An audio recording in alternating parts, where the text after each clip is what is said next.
Kāpēc ir slimi cilvēki, kam ir halucinācijas, šizofrēnija, dažādas onkoloģiskas slimības?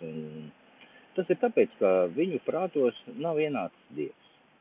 Viņi izvēlās piepildīt savus galvas ar ziņām visādām nevajadzīgām, tas, kas neko nedod. Izvēlās jebko, tikai ne Dieva vārdu. Bet mums ir jāpilda Dieva griba. Dieva griba ir pildīties ar Dieva vārdu un pildīt Dieva gribu. Un tad arī mūsu molekulas tiek atjaunots, Dieva vārds ārstē cilvēks līdz pat ātomam.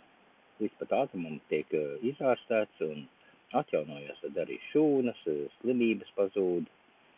Tā kā mums ir jāpieņem Jēzus, jāpildas ar Dieva vārdu un jāpild Dieva gribu.